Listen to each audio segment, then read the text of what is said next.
Oh, Mbak Yuli, waalaikumsalam. Monggo Mbak Yuli, silakan masuk. Monggo silakan duduk Mbak Yuli. Oke, sebentar ya Mbak, saya tutup pintunya dulu. Oke.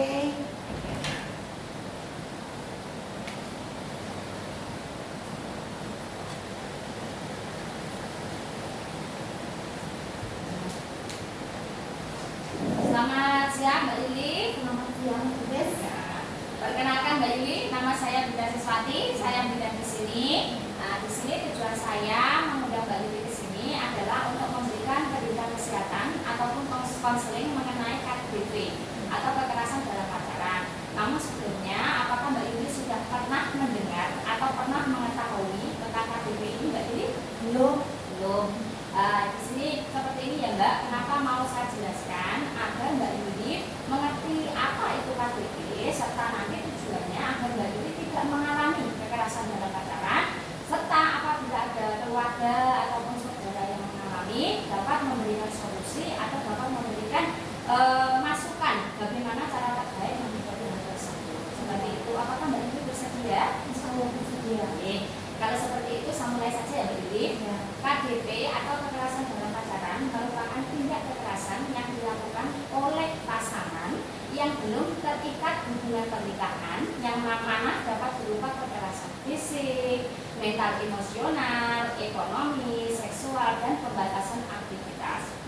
Di sini dapat Mbak Yuli ketahui bahwa bagaimana atau bentuk-bentuknya itu apa saja.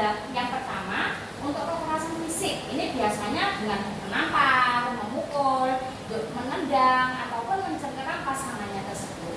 Kalau kekerasan yang berupa emosional atau psikologi ini biasanya pacar itu memanggil jenengan dengan sebutan yang tidak baik ataupun biasanya sering menjelek-jelekkan pasangan di depan umum. Nah, hal ini kan biasanya membuat pasangan ini minder sehingga hal tersebut dapat menjadi tekanan batin bagi pasangannya. Yang ketiga adalah kekerasan yang dari segi ekonomi. Nah, di sini seorang pasangan itu meminta jenengan untuk memenuhi semua kebutuhannya. Nah, di sini kan kasihan gitu, karena uang masa sebagai seorang perempuan kok dimintai uang padahal kadang kan belum memiliki penghasilan dan itu tidak boleh dilakukan. Terus yang keempatnya, kekerasan seksual ini pertama itu memeluk, itu sudah masuk gitu, mencium, terus mengajak berhubungan seksual dengan paksaan. Nah, seperti ini. Terus yang kelimanya adalah pembatasan aktivitas. Maksudnya apa? Di sini pasangan ini terlalu posesif, terlalu memiliki jenengan. Jadi jenengan itu tidak boleh misalkan berteman dengan siapapun. Jadi membatasi aktivitas jenengan. Jenengan tidak boleh pergi kemana-mana dan harus sesuai dengan apa yang diinginkannya. Nah, hal-hal seperti ini kan biasanya kan membuat seorang wanita ini tidak berkembang, bahkan hidup dalam ketakutan, tekanan gitu. Nah, terus di sini faktor-faktor apa saja yang sebetulnya bisa menyebabkan hal tersebut terjadi KDRT?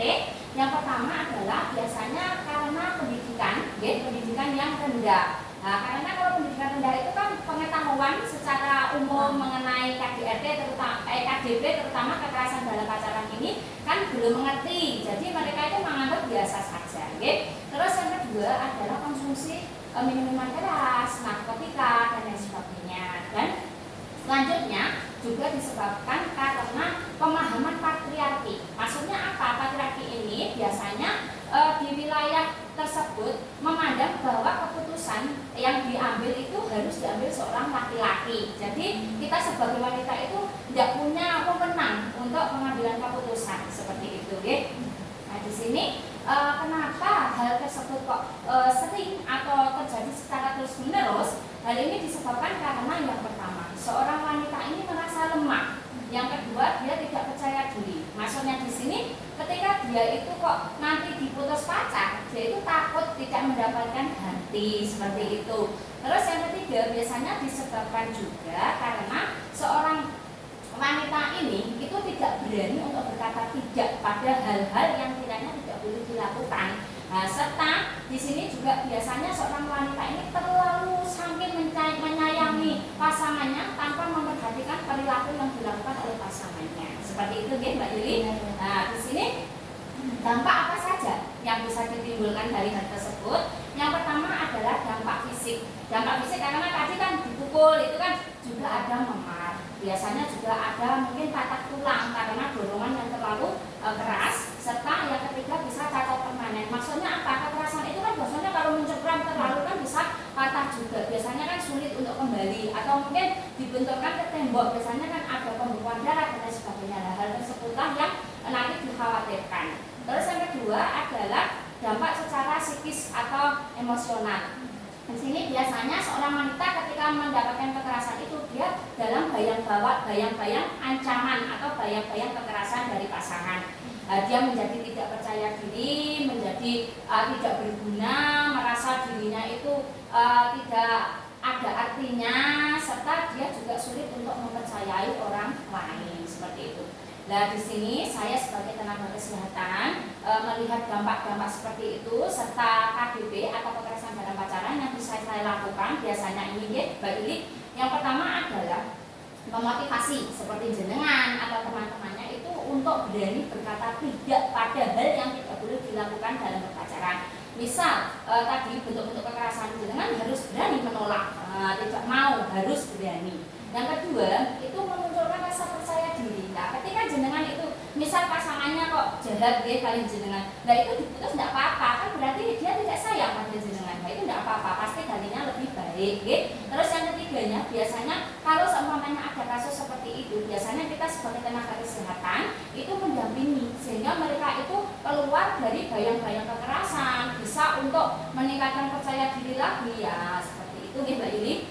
Terus ini bisa kita ketahui hal-hal kiranya yang dapat dilakukan seorang perempuan untuk keluar atau untuk menghindari hal KDP ini apa saja. Yang pertama adalah seorang wanita ini harus bersifat asertif. Maksudnya apa? Dia berani mengkomunikasikan apa yang dirasakan dan dia berani untuk tidak mau apabila memang dia itu merasakan perlakuannya tidak baik seperti itu. Yang kedua, tidak mengkonsumsi minuman keras, narkotika dan lain sebagainya. Terus orang perempuan ini juga membatasi hubungan seksual. Jadi kalau belum menikah tidak boleh melakukan. Terus yang keempatnya, seorang wanita ini harus berani berkata tidak, yang artinya memang tidak. Nah, ketika itu dipeluk tidak, itu ya tidak loh, jangan misal dipeluk tidak, besok mau, itu kan berarti tidak bisa untuk konsekuen dengan omongannya seperti itu. Untuk yang laki-laki ini bagaimana caranya untuk menghindari KDP? Yang pertama, seorang laki-laki ini harus mengerti hasrat, misal dia kepengen seperti ini ya, bisa untuk ngerem, bisa untuk menekan gitu. Jadi tidak terjadi misalkan saja hubungan di luar pernikahan seperti itu. Terus yang keduanya, dia tidak mengkonsumsi narkoba juga, minuman keras juga, tidak boleh, merokok juga tidak bolehkan. Terus di sini juga seorang laki-laki ini juga bisa untuk memahami seorang pasangan. Jadi kalau pasangannya tidak mau ya sudah, jangan dipaksa, serta mengerti keinginan pasangannya seperti itu. Terus juga biasanya untuk membatasi pergaulan yang kiranya tidak baik itu harus dihindari seperti itu. Nah, misal Mbak Yuli apabila terjadi pada keluarga atau teman jenengan KDP ini, kekerasan dalam pacaran ini, hendaknya panjenengan bisa memberikan solusi untuk segera lapor ke pihak yang berwajib, yaitu kepolisian, ataupun lapor ke Komnas atau Komisi Nasional Perlindungan Perempuan dan Anak, biasanya disingkat dengan Komnas PPA. Seperti itu Mbak Yuli. Apa ada yang mau ditanyakan? Sudah jelas? Paham ya? Nah, kalau begitu saya bertanya sedikit nih Mbak Yuli ya. Nah, apa-apa ya. Nah, di sini kekerasan dalam pacaran ini maksudnya apa Mbak Yuli? Kekerasan yang dilakukan siapa? Antara dua pasangan. Pasangan yang dilakukan pasangan yang belum ya. Yang belum menikah Mbak Yuli. Nah, ini biasanya bisa berupa apa saja untuk perlakuan yang kekerasannya ini Mbak Yuli?